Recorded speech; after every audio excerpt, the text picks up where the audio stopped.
Hello and welcome to the CI Sports Zone. I'm your co-host, Christopher Huslig. Joining with me, my other co-host, Thomas Garverick, and a friend who has been on a little bit of a hiatus. Hasn't been on the show in a couple of weeks, but we're glad he is back. He's been a busy man. Obviously, his name's Alex. I'll get that fixed here in a second. Jonathan Michael, thank you for joining us so much. Oh, Christopher. It's been a crazy day. I've had Shaking meetings. off the holiday rust. I've had meetings, and well, he hasn't been on in a couple. We didn't have anyone on the last couple of weeks, so I haven't had to use that portion, so I'll get that fixed real quick. Sorry about that, Jonathan. But, that's all right. We've been talking in our group chat, like we said. It's been a couple of weeks since we have had you on, Jonathan. So we talked a little bit about what are some teams over the break that really kind of caught our eyes and things like that. And the first one that you brought up was Dunlap girls. As you said, they're on some big win streak. So who's catching your eye so far? Yeah, I mean, there's a lot of high school basketball tournaments. Obviously, over the holidays, it's a great time for high school hoops. I mean, pretty much every team, except for East Peoria boys, we're playing in a holiday tournament. Tournaments galore. So, yeah, there's a lot to keep up with, a lot of different places all these teams are going. But, yeah, let's start on the girls' side. Dunlap, they are really hot right now. They have won 8 straight. They were 4-6 at one point of the season, kind of earlier on. After a loss to P&D in mid-December, they have now won 8 in a row. They won a holiday tournament up at Rockford Boylan, which is tournament is called the Reindeer Games, which I thought was kind of pretty funny. Yeah. But good showing there for Dunlap. They were one of the larger schools there, one of the favorites, but they did handle business, and they also throttled East Moline United Township last week, 52-13. So they're 12-6 on the year now, and kind of hitting their stride, getting their confidence. They faced a lot of tough teams early on. Now they kind of were able to not face necessarily worse or bad teams, but they're able to kind of say, hey, this is how good we can be, and they're going to be a contender in a really crowded Mid-Illini. Yeah, Jonathan, what do you think is like kind of the biggest game they've won so far in those? Do you have that? Do you know like what are some big wins we might have seen in that stretch? Yeah, in that stretch for Dunlap, I mean, obviously the championship game they beat of that tournament they beat McChesney Park Harlem. That's again up near Rockford. I'm so glad I didn't have to try to say that. You guys would have made fun of me for another school. That's all right. I don't believe we'll be bringing up West Hancock this podcast, but Harlem they beat 50-22. I also beat Sycamore. Sycamore is fairly solid in the semifinals of that tournament. I also beat Canton too. Again, Canton, kind of hanging around Mid-Illini, kind of where they have been the last few years. Always a good team. They beat them by 10 just before Christmas. So some good wins for Dunlap. Big week this week though. They host Washington on Tuesday and then host Morton on Friday. And after that, they travel to Metamora next Tuesday, the 13th. So big stretch coming up for Dunlap. We're going to see what they're made of. You just said Morton, Washington, and Metamora? Yep, all in a row. Ooh. Yeah, that's a gauntlet. Wait, Washington's kind of good, right?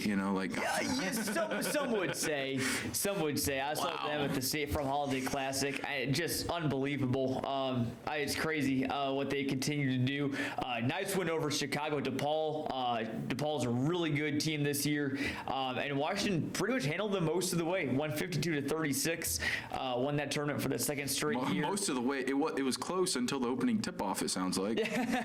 Well, one game that was like that was their quarterfinal game against Kankakee. I don't know if we talked about their 42-0 run against Normal Community a few weeks ago. They started that game against Kankakee on a 27-0 run. We had brought that one up last week because Patrick sent us a text. He was like, this is 27-0 run. And then it was like, it was what 40-something to 3 or 30-something. Either way, it was they scored 3 points by halftime. So that was. What's crazy about Washington is this team is a state contender, a perennial state contender that is, and it's hard when you get to state. You think, man, okay, you have a really strong core, and that's probably it. This team, it's hard to believe, but this team is better. I mean, they are really good offensively, but what they talked about, post game at the State Farm Classic was the buy-in defensively, and that's what it has just taken this team to the next level, which is hard to reach because this is a really good girls basketball team. But the fact that they have so much buy-in on both sides of the ball, they are going to be a really tough beat, and it'll be curious to see if they can run the table. I mean, truly, if they can actually run the table, because if you're going to beat this Washington team, I don't think a bad shooting night is going to kill this team, right? Because they can still get it done defensively. So I think that's going to be the most fascinating thing is, can there be a team who plays their game of their life on both ends of the floor to beat this Washington girls team? Because we haven't seen it yet. Yeah, that's what you're going to need. In that tournament, they allowed just about, give or take, about 30 points per game. Avery Tibbs and Danny Gaudet are probably going to score well over that by themselves. So you're exactly right, Thomas. You got to just hope and pray that you play the best game of your life, and maybe by some stroke of luck, Washington will have maybe a bit of an off night, but that hasn't happened. What else? Other quick note, we're talking about Atlantic girls basketball. I want to give a shout out to Morton. We talk about Washington a lot. Morton's been really good too. They're on a bit of a tough stretch. They've lost 3 in a row after winning their first 11, but one of those losses against DePaul should not have happened. I usually try and reserve myself as not a hot take guy. I think all that's overblown and overrated, and I try not to say too much, especially about officiating as well. But Morton was absolutely hosed in their semifinal game against Chicago DePaul. Again, it was tied final seconds. Shot goes up by DePaul clearly after the buzzer. Referees called it good. So it should have been Morton Washington in that title game at the State Farm. But alas, it was not. Now, they'll still face each other twice during the season, but that was a really good game for Morton against a great DePaul team that, again, you never would know what happened in overtime. Maybe Morton would have gone on to lose that game eventually. Who knows? But again, don't want to forget about Morton. They're going to be right in the mix too. Yeah, Paige Selke, Abby, is it Van Menen or Van Menen? Van Menen, I believe. Yep. Softy. Yeah, I've seen them only once so far. I gotta believe that'll change. I saw them in the State Farm Classic first round matchup against Normal Community. They made quick work. So I know that the talk a lot in the Middle Illini is obviously Washington for good reason, but to your point, JM, Morton is really good, and Morton would be the #1 girls program in just about any of our other conferences. But it's just such a kudos to Washington. But Morton is very, very good. So looking forward to seeing what the Lady Potters do down the stretch as well. Yeah, Jonathan. So we talked a little bit about the girls basketball. What was any boys basketball? I think you might have brought up Fieldcrest, was it, or someone? One of them, I did see Fieldcrest at the State Farm Holiday Classic. Had a good start and eventually went on to finish 5th or 6th. One team though that really caught my eye again was Richwoods. Again, they're not really a surprise team by any stretch of the imagination. We knew they were going to be good, but they won the Pekin Holiday Tournament first time since 2009. Took down Washington. Washington again is very solid this year on the boys' side. Beat them by 30, and they beat Chicago Mount Carmel in the title game 61-54. So Knights are looking good right now. Again, they're obviously they face a tough schedule. I mean, the Big 12, especially the Peoria teams, Richwoods, Manual, Peoria High, just been beaten up on each other all year, and I expect that to continue. So I think obviously it would be tough to say that Richwoods they're going to go undefeated the rest of the way. They have a tough schedule, but again, Knights look really good right now. I saw Normal Community. They obviously won the State Farm Holiday Classic, second time in 3 years. So Ironman, I got to see them multiple times. So they looked pretty good. But then Morton got them right after the tournament. So a couple of big games last week as well. East Peoria suffered their first loss to Peoria High, who was kind of up and down for a little bit, but got that big win over EP. So just kind of all over the place, really. And also want to shout out small schools Elmwood. Elmwood won the Princeville Holiday Tournament, taking down rival Brimfield.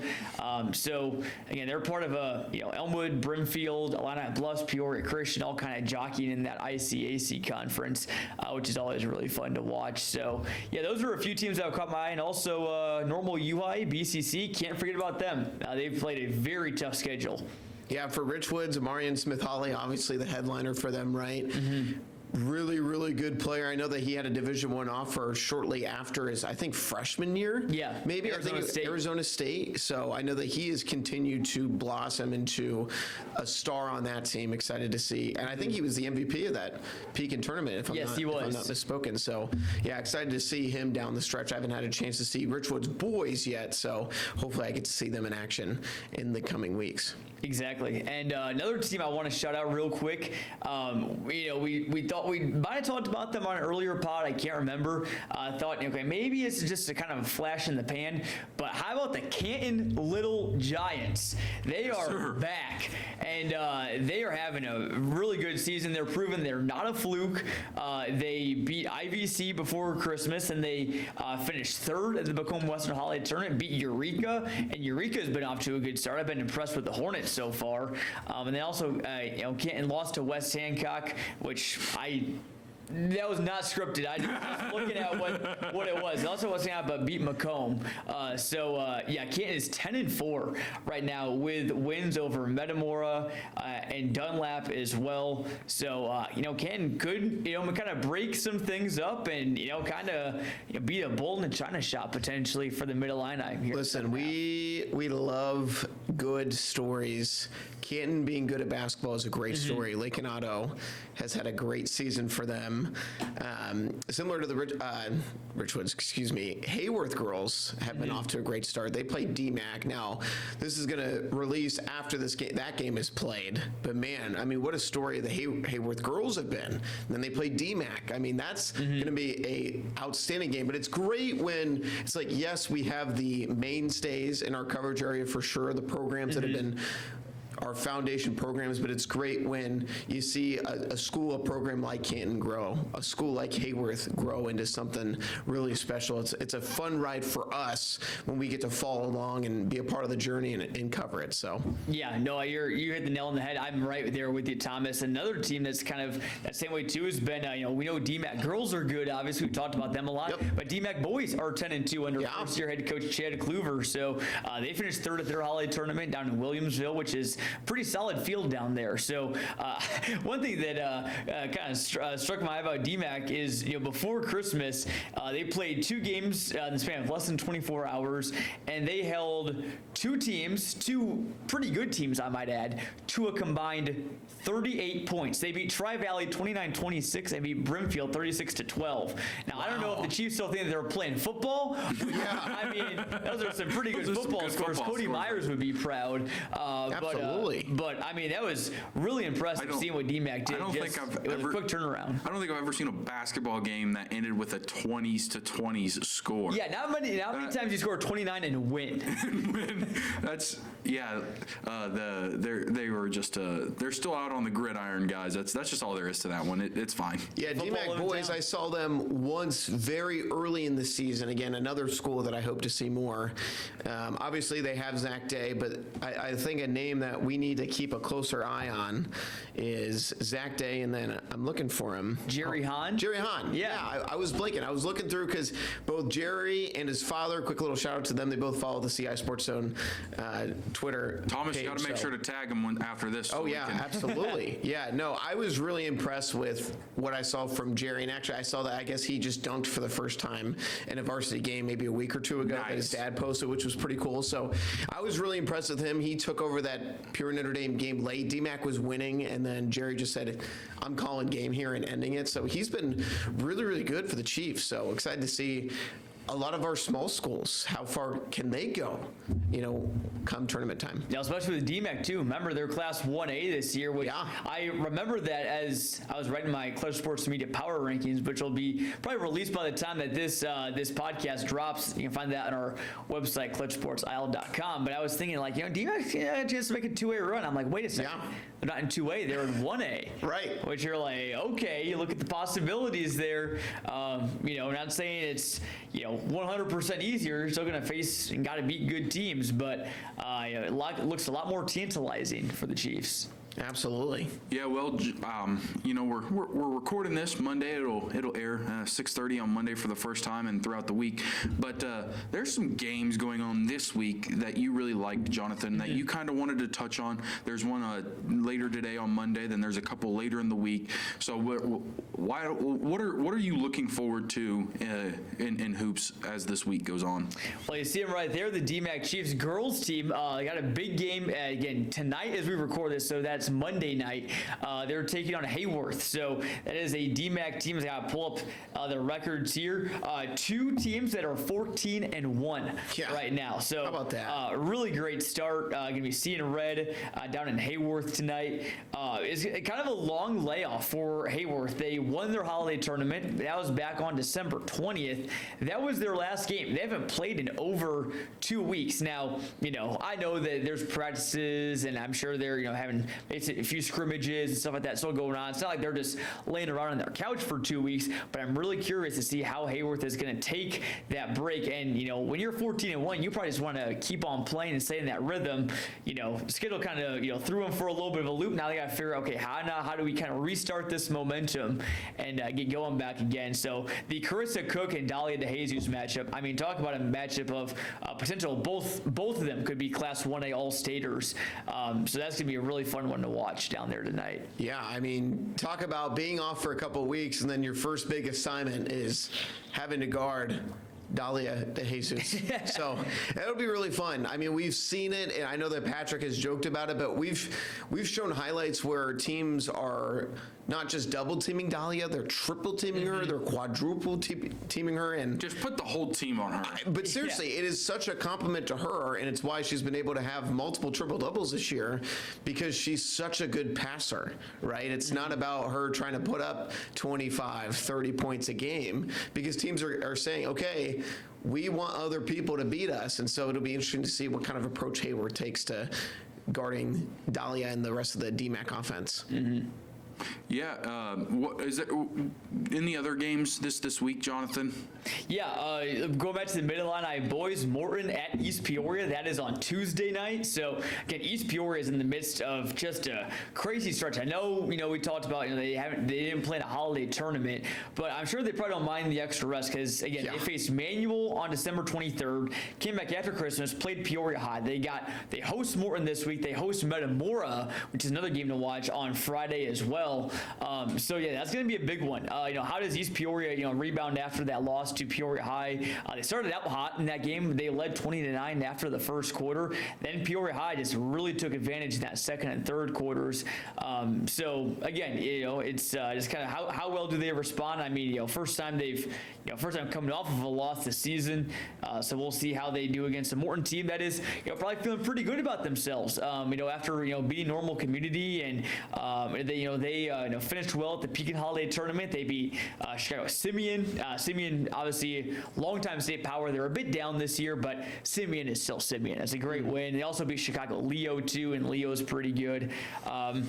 So yeah, Morton is, again, kind of looking for another kind of marquee win. They lost to Peoria High. They lost to Metamora in triple overtime back in December. They got that win against Community. Now I think that they get that win over East Peoria, I think it all kind of balances out. Again, you get the 2 losses in the key games. You get 2 wins in the key games. Morton is going to be, I think, right there until the end in the Mid-Illini. Yeah, I was going to say, I mean, obviously Morton and Metamora played in a triple overtime thriller earlier this year. And then I saw, in my opinion, at least one of the best Mid-Illini games between East Peoria and Washington. Insane atmosphere, insane game. East Peoria ended up pulling out that game down the stretch. So really excited to see that matchup because, again, to your point, JM, I mean, these are 2 of the best teams in the Mid-Illini. I know that obviously Quinn gets a lot of the headlines being the University of Illinois commit, and rightfully so. He's a very good player, but man, Cole DuBois is such a fun player to watch. Yeah, and the way that he leads that team. Yeah, and Jackson Aarons is also having some good games. He I think he scored 17 in that loss against Peoria High. So he's another guy to watch. And also one player that I haven't gotten the chance to see yet, I've heard a lot about, is freshman, what's his name? I think Kingston Weatherspoon. something Witherspoon on East Peoria. I apologize, I can't remember his first name off the top of my head, but I've heard a lot about him, and I am excited to see him again. East Peoria brought in a lot of new guys, some talented freshmen. They got some transfers from Peoria High, some guys that were familiar, faces last year over there. So looking forward to seeing them. I'm planning on seeing the Raiders, definitely at least once this week. So I will report back on what I see from the Raiders. And I want you to make sure you can give me his first name too. Yeah, they're East Peoria. They are deep. I mean, I get it. In high school basketball, you play truly your 6, 7 best guys. Gosh darn it! As soon as I said 6, 7, as soon as I said it, You have to get it, Thomas. as soon as I said it, of course.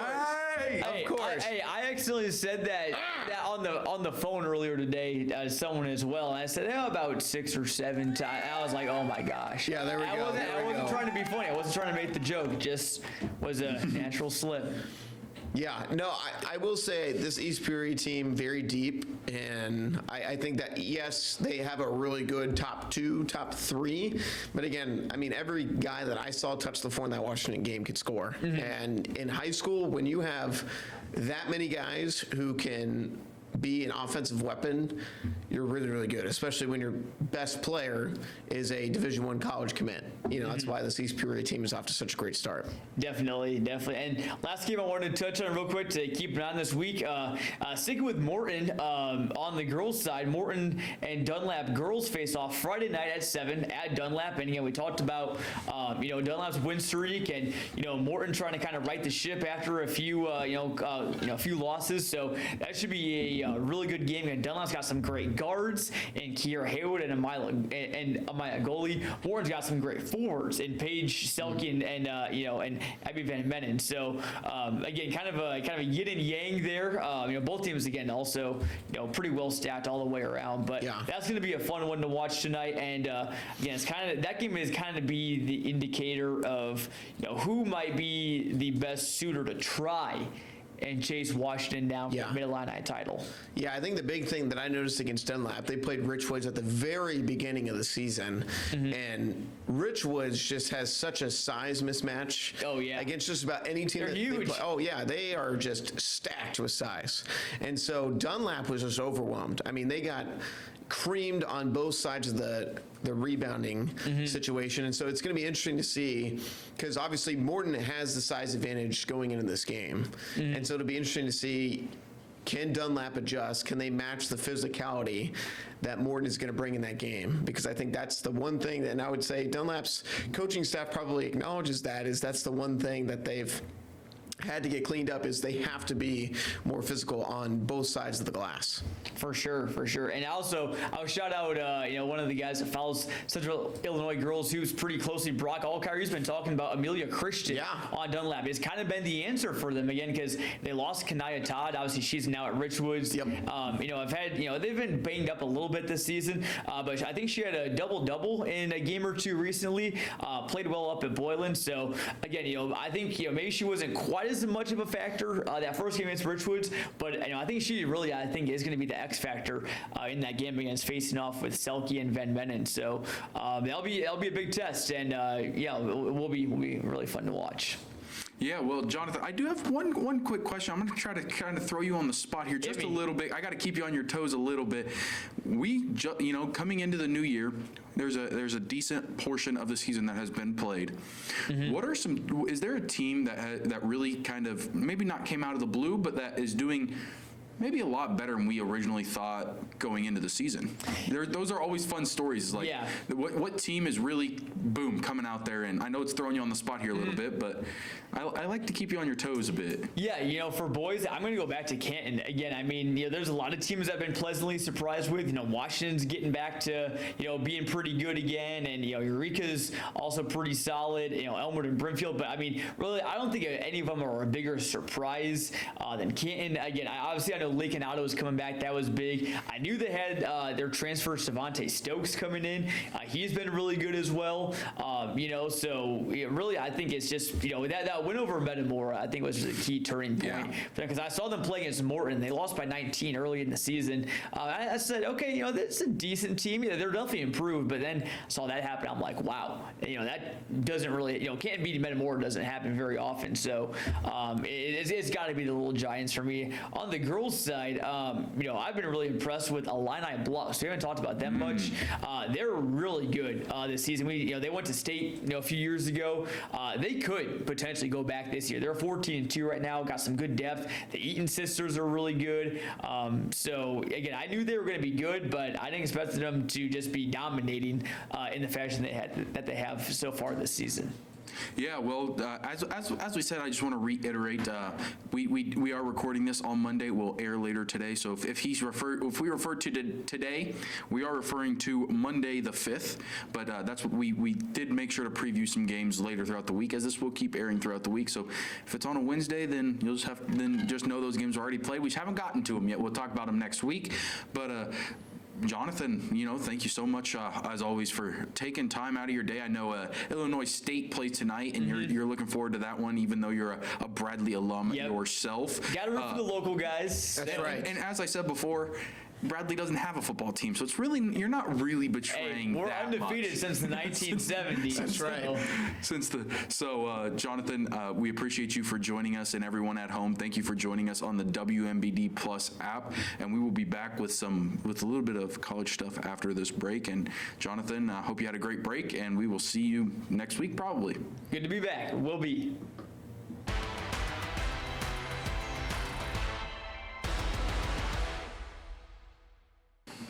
Welcome back to the CI Sports Zone. If I can figure out technology today, that would be great. Joining with me, my co-host. Yeah, Thomas turning on the Garber. microphone is important. Is important. First, I have Jonathan labeled as this man right here, Alex. Hello. And then now I don't have. Well, Lord, it's been a busy day. It's a Monday. Busy day. Well, First calling Jonathan, Michael, Alex, now this. Unbelievable. Did you actually? That's really funny. yeah, well, I didn't change his lower third. That's why yours isn't on, because I forgot to change it back. But okay. We're changing everybody's I don't name. mind. I've had 3 or 4 meetings today. It's been a busy day. So, big but day, man. guys, I kind of before we get rolling here. Do want to give a big shout out. Illinois State will be playing football tonight at Yes. what is it? First Bank Stadium in Nashville, Tennessee, where the Vanderbilt University Commodores play. Quick shout out to my TV10 photographer, Javon Charles, who is the tight end for the ISU Redbirds. Oh, nice. Hoping for a Von Charles touchdown tonight. good. Just want to briefly, however, I want to talk about them. Big run they've been on. Been seeing lots of stories from our sports guys, Kurt and Patrick, who've been doing a great job covering them. Oh, yeah. Just looking forward to a big game against Montana State as the Redbirds look for their first ever national title in football. They've been exciting. one other time in 2014. 2014, 11 years ago. Thank you, Alex. They lost to Carson Wentz. Ooh. Yeah, it's been a heck of with North Dakota State, the Bison. a run for the Redbirds, and Christopher and I were just talking pre-break. I think there's a good chance that we're going to do a little impromptu, maybe like a 30-minute episode recapping the. It'll be the an ISU hour if they game win, man. Oh yeah, for sure. going But I 5 think we're leaning towards doing a impromptu CI Sports Zone to just kind of recap the Redbirds game, and obviously the game will be on ESPN tonight. We're gonna have full coverage of that, and we look forward to seeing the big game. But if you're watching this, ISU is currently playing as this will air right at the same time the game starts. There are, if you're sitting at home and halftime hits and you'd like a place to go watch, there's also a list on our website of places you can go watch the game Yes, it and is. chill with some fellow Redbirds. It's just it's been fun to watch. You know, they were one of the last 4 in, and they upset North Dakota State. They beat UC Davis. The biggest college football upset of all time. They beat the Villanova Wildcats, who were on like an 11-game win streak, and they've been on the road for it all. This is the closest game is of what I saw that they've played so far. As Nashville, Tennessee. It's about 6 hours, I believe. I looked it up earlier. So just really excited to we're all big football guys, and we are.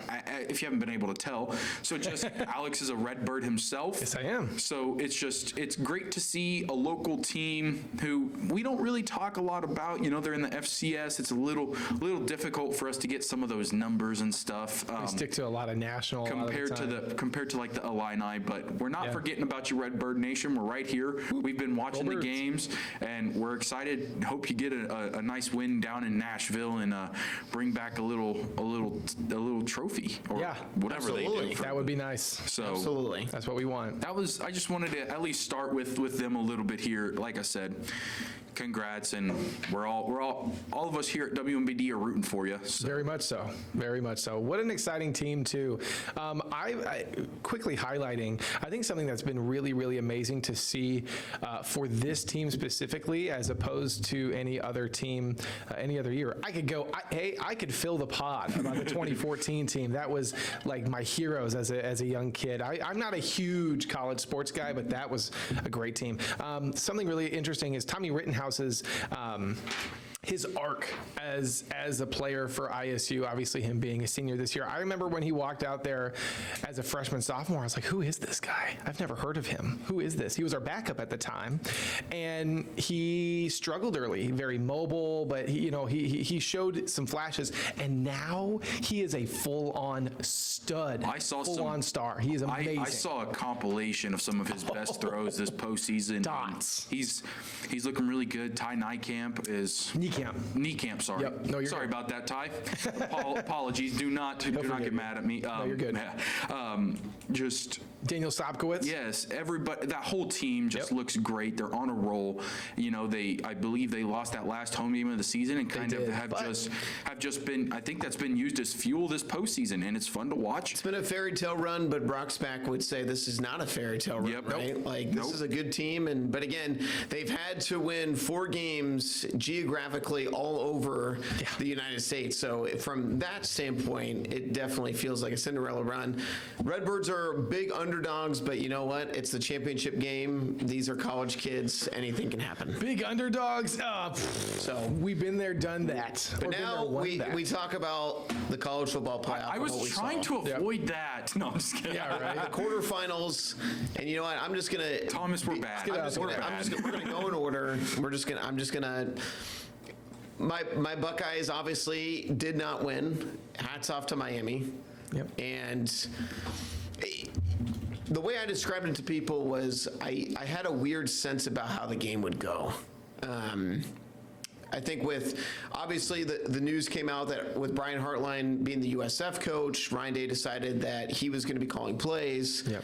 And if you've been following Ohio State, you know that Ryan Day has not had the greatest track record of play calling in these big games, right? And I would argue that, yes, Ryan Day was important in their run last year. He's the head coach of the team.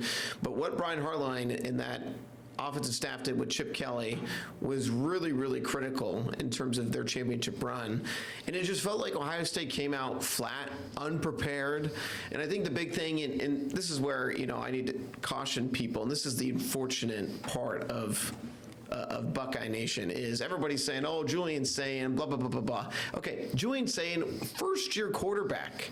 People need to remember this. And Julian Sayin was great all year. I think Julian Sayin's biggest flaw was exposed in that game. Just the fact that Miami brought a lot of pressure.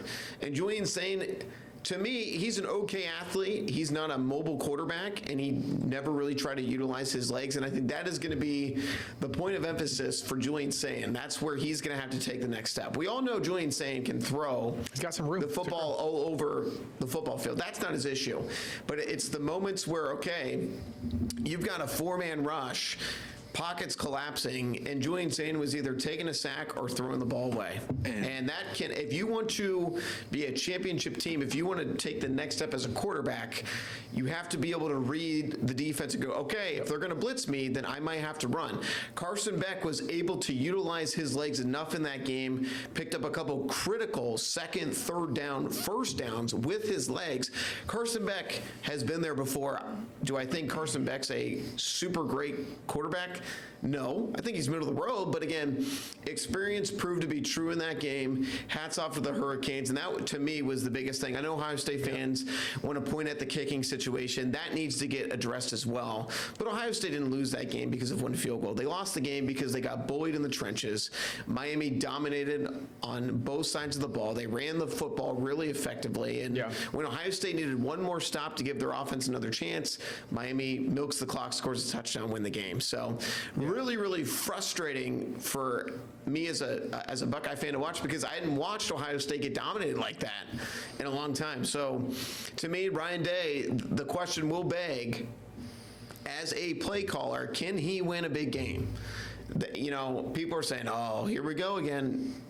You know, Ryan Day is a fine coach, but I think the question's going to be magnified next year if Ohio State struggles in these big games, and Ryan Day is the one who's going down the play sheet and calling the plays. Can he deliver in the biggest moments? So we'll see, but Miami gets in as a 10 seed, and they move on. Well, and kind of building off what you said, and also building off what I said last week, I was skeptical about all these first-round bye teams. Sure. Because we saw it last year, and I think this shows it again with the exception of Indiana, who is just, they're the best team in college football right now. Yeah, absolutely. But with the exception of them, I think that first round bye is detrimental for teams so far. We've only seen one in the last 2 years that has won with a first round bye, and it's Indiana, who is one of the best teams we've seen in maybe a couple years. I don't know. Last year's Ohio State team was really good, but you get what I'm saying. With the exception of them, we haven't really seen a first round bye team. So going forward, yeah, and that question has been raised during the college football playoffs, right? The long layoff for these teams who get the bye, and now it's almost viewed as a penalty. You know, unless you are really injured and need that extra couple weeks to rest. I think the biggest issue that I have with the NCAA right now is that this schedule is catering towards ratings for them, right? The longer we can drag this thing out, the longer we keep people, you know, anticipating. But it's not doing a service. It's doing a disservice to the coaches and the players of these programs. The national championship game should not be happening in mid-January. It needs to be happening the very first weekend of January. It should have already happened. I think obviously I don't know for sure, but part of the problem also comes in they don't want to butt in with the NFL's Christmas and all those games. But I mean, I just think that's something that they need to get over. This has proved that a team can't go 3 weeks without playing. You obviously, like I said, the exception of Indiana, who we'll talk about because they're fantastic, fun to watch. But Mendoza. Ole Miss beats Georgia, Miami beats Ohio State, and Oregon walks through Texas Tech. And I'm not convinced Oregon is 23 points better than that Texas Tech team. But when you don't play for 3 weeks, I was most surprised with. I mean, Texas Tech just looked overwhelmed, completely out of sync. I mean, I would say of the quarterbacks that were left in the field, I would say that I think it's Brandon Morton for Texas Tech. He definitely was not ready to go. Like, to me, he was absolutely, I mean, he never got settled in that game, and it just really seemed like he struggled the entire time.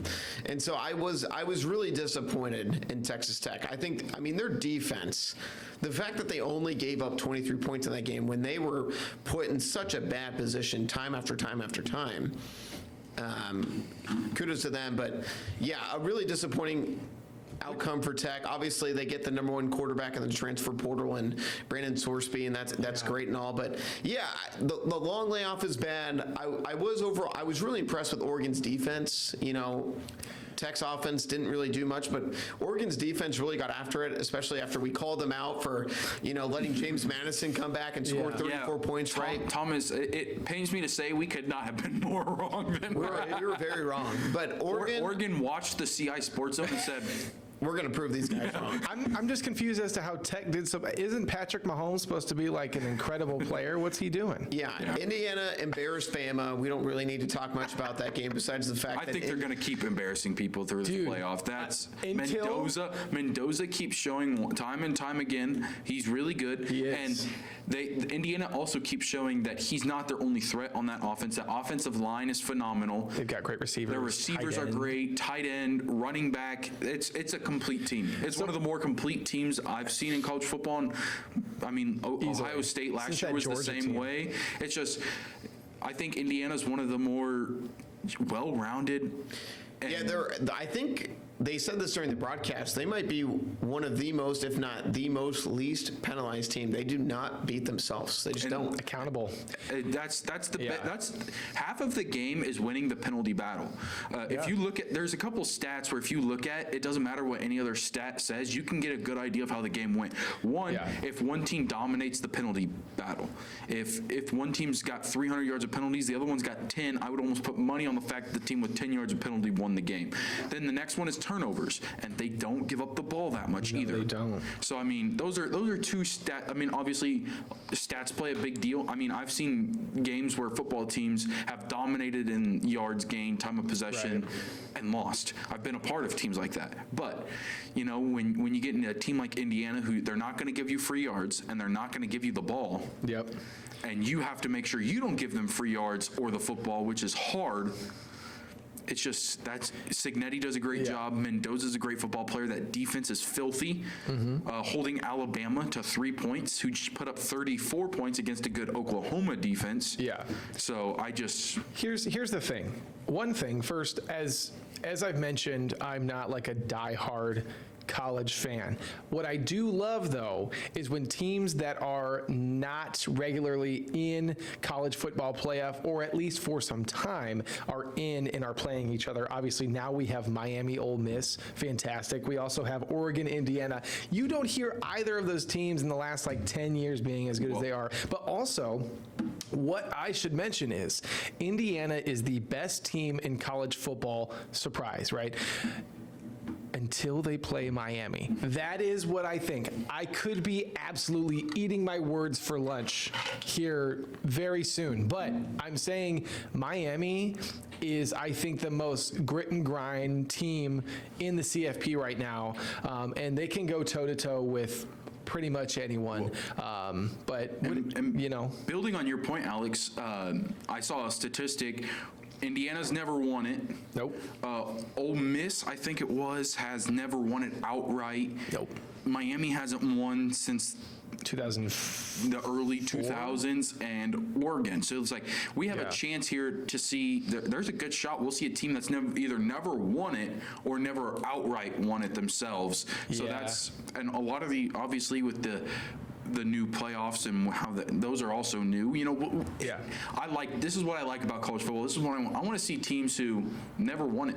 Bingo. That's what I love. You know, we've seen Alabama win it for years. We've seen Done with Georgia. that. We've seen Done like with that. Auburn be really good. Clemson, all these teams that have always been good. Yeah, it's Now definitely, now we're we seeing get, the NIL era, Yeah. right? And that now the NIL era is giving the other, premier programs in Division One. and even more than that. And if here's they can pay them now. here's a take I've had.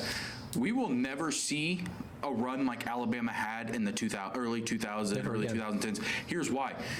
Back then, you had a 5-star recruit come to Alabama. He had to stay and he had to get better. Yep.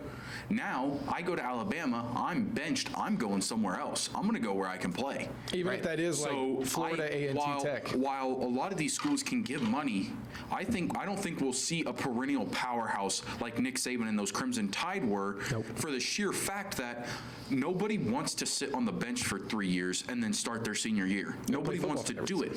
I would rather go to a different team Yeah. where we have just as good of a shot and I'll play. You know what I'm saying? So absolutely know what that's you're that's my take. Indiana's really good this year. Next year, it could be the Kansas Jayhawks. Who knows? Oh, yeah. You know, obviously, I doubt that's going to happen. The Duke Blue Devils. Hey, they just brought back Kotelnicki from Penn State, so I'm really excited for that. But you get what I'm saying. I feel like Yep.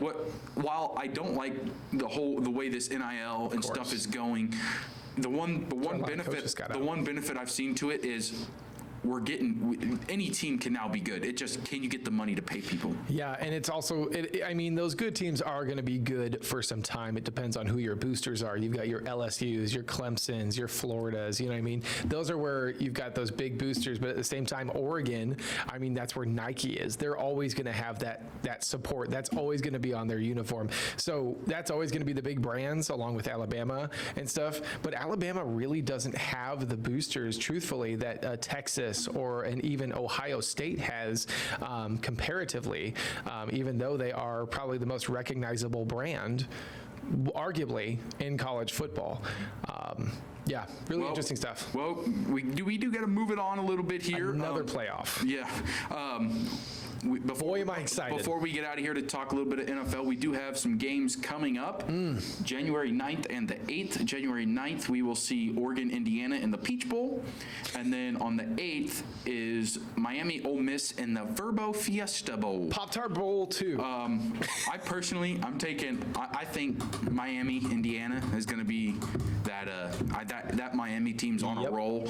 They just beat number 2 Ohio State. Yep. Ole Miss squeaked by Georgia, still beat them though. So I've been wrong in almost everything but Indiana so far. So that's my riding through maybe I can get something right in these playoff picks. Yep. Listen, I got Ole Miss right, and that was awesome. And so I'm gonna just keep backing the Rebels. I know that Miami is kind of the trendy pick right now after beating Ohio State, and whatever. I really like Trinidad, and I think that ultimately, Ole Miss will be ready to go. Love the story. I'm taking Ole Miss. They're an underdog, 3.5 points. Don't care. They're winning the game. And you know what? I'm going to back Dan Lanning. I know that everybody loves Indiana. Everybody's all over Indiana, and I'm probably going to be wrong on it, but I think that it's so interesting. You're going to have the top 2 quarterbacks probably in the draft going up against each other. Something about this Oregon team, I liked what I saw defensively. Who knows? On a neutral field, 4 points, Oregon is underdogs. Give me the 2 underdogs. Why not? You're pulling what I did with that Ole Miss Miami. I'm just taking the lower seat. No, I'm just kidding. Oregon, Ole Miss. Why not? Why not? Alex, who you got? Your national champs, the Miami Hurricanes. I think, again, I'm going to agree with your take, Christopher, of Miami, Indiana. But the thing that I love about this format, real quick, is just anyone could win. That's the fun part. So I do think Miami's going to win it all, though. All right. Well, Miami, Indiana for me and Alex, and Ole Miss, Oregon for Tommy. Oregon for Tommy. Why not? We will be back with some NFL playoffs right after this short break. Hello and welcome back to this week's episode of the CI Sports Zone. I'm Christopher Hueslig. Joining with me, Alex Berger. Thomas had to step out. He will be back here in just a moment. So we are going to kind of start rolling a little bit here with some NFL. We got the playoffs coming, so really looking forward to these playoffs, as we had some very interesting games. Yep. Very exciting games.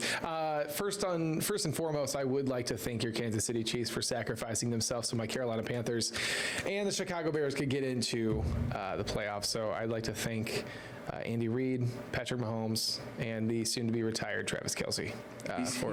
He's not retiring. Okay, here's the thing. He would not do that. Yeah, he's going to announce another year. He's got too much marketing by his name. Of course he's going to announce another year. People think that's going to be his last game. One of the best tight ends we've seen. He's not going to just be like, see ya. No. Of course it's going to be one more year. Come on now. If TJ Watt played for 80 years, I am sure Travis Kelce can also play for 80 years. However, hopefully he doesn't go to the Cardinals like J.J. Watt did. But Travis? Yeah. He'll stay in Kansas City. I'm just kidding. I was just comparing it. If Kansas City was like, hey, you can either leave or retire, he'd retire. There's no way he'd play for another team. I feel like his loyalties to Mahomes are too crazy. He did just hit what was a milestone in what was it, 13,000 career yards. Oh yeah. And he's the fastest to ever do it, joining Tony Gonzalez. Yep. Oh, who was the other one? Anyway. It was Gronk. No, right? Or was it Antonio Gates? I don't remember. I don't know. We're just listing some goats right here. Yeah, none of them would surprise me, but yeah. I want to ask you real quick, what was your favorite playoff game? What was your favorite NFL game from this weekend? Or most surprising one? I mean, I didn't really think nothing in this NFL season can surprise me No. one bit. That Falcons Saints game was kind of crazy. Thank you, Falcons. Hey, Raheem Morris forever. The Bears in our hearts. continuously finding a way to somehow crawl out of the depths to win football games has been outrageous. Reminds me of some Kansas City Chiefs teams I've seen in the past, you know. The Bears did not win, unfortunately. I know, but I know what you mean. They almost did. They almost did. They were almost able to pull it out, but you get what I'm saying. I know exactly what you mean. Yeah, and that's going to be really good for them in the playoffs because they're going to play some really good teams. We're going to get into our brackets here in a little bit once Thomas gets back. But here's the thing. I think the Ravens Steelers is a really interesting game. Yeah. Here's the thing. People are going by the first half and blaming Lamar for the game. It's an all-around effort. If anything comes out of that game, I will tell you what comes out of that game. John Harbaugh should not be an NFL coach. He's done. He should be done. Why was Raheem Morris fired after the Falcons won and a fun, impressive ending of the season, and John Harbaugh is still on the staff?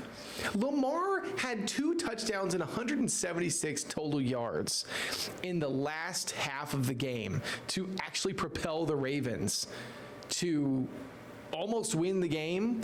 And then the Steelers, I mean, I knew the Steelers would win, but I didn't know that it was going to be like that, However, John Harbaugh, please find the exit door and grab a coffee on your way. Well, as Thomas has just joined us back, had some business to take care of. You heard his WWE intro. Yes. We're busy guys. Yes. All right, guys. I did. Yes. Before we get into the brackets, I did want to say I will give you guys the update now on the picks wins. Oh boy. There was 3 games. So Alex and Thomas went through and they picked all the games for last week. They only had 3 games that were different. All right. Now, drum roll as the winner. Getting 2 of the 3 that they chose separately correct. Thomas. Yep. Thomas wins. Alex owes us pizza. What? Yep. So what were the games? What were the differences? Oh man, I actually forgot to bring the piece of paper, but it was the Steelers. We picked that both. Oh wait, oh man, I forget. No, but it's okay. I forget. Christopher texted me yesterday and goes, "I can confirm there's a winner." And I went, "No!" He didn't even say that you had won. I was just like, "No!" But yes, so I'll make sure to bring the paper. Congrats. Wow. If we do an extended version on ISU, Here's the news bring flash. it. We're probably all going to be out hanging out, and I'm sure I'll just say, hey, just add on another pizza. You can put that second pizza on my tab. How about that? So what a fun way to decide a congrats, tiebreaker. Thomas. I think Thomas, you went, what was it, 7 and 8, and Alex went Not good. went 5. Well, with the Steelers winning, 10. I ended up going 8 and 8. That's Oh, it not was good. 8 and 8, and then Alex would have been 6 and 8. So. Didn't put 7 money and on 9. it.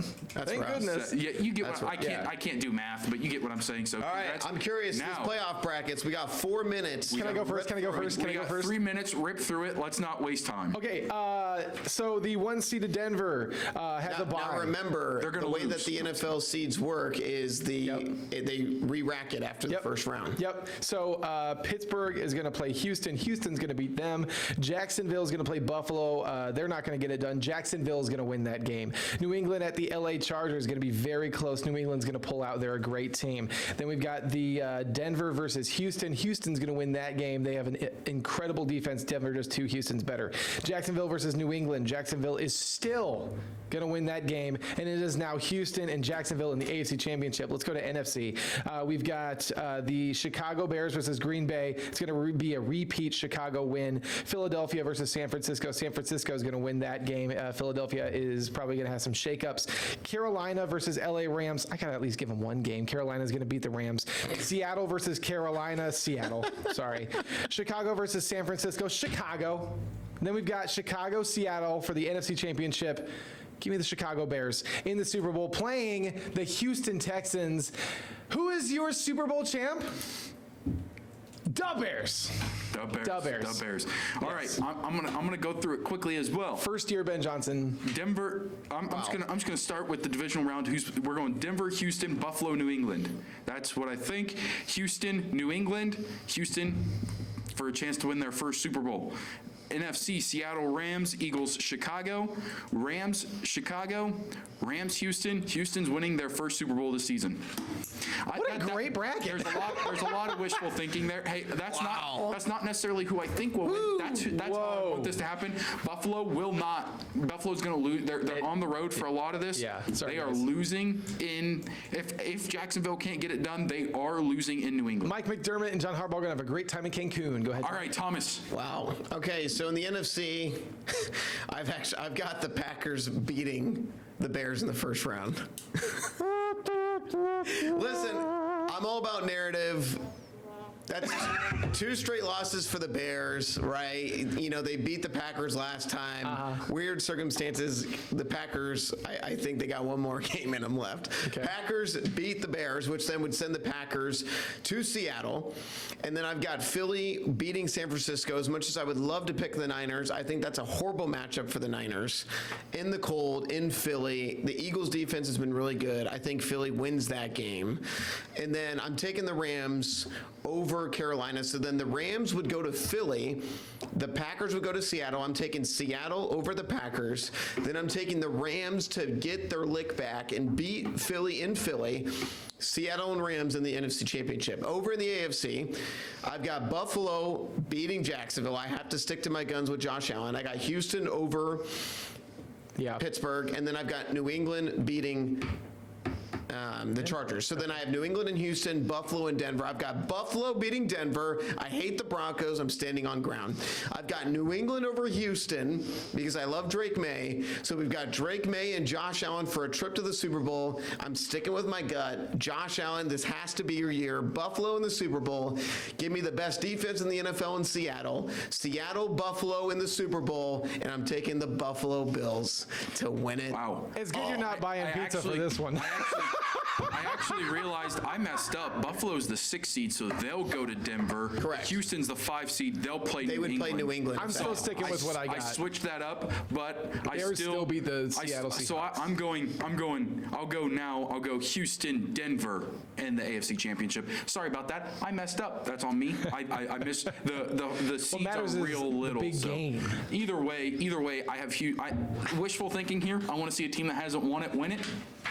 Bears, Houston. Youngest What could team be in the more fun? NFL. I'm going narrative, man. I mean, I think Rams are an obvious pick. I think everybody's going to be on Houston now because they've been on a roll, but I don't know. Well, thank you guys so much for joining us on the WMBD Plus app. I'm Christopher Huslig along with Thomas Garverick and Alex Berger, and we will see you guys next week.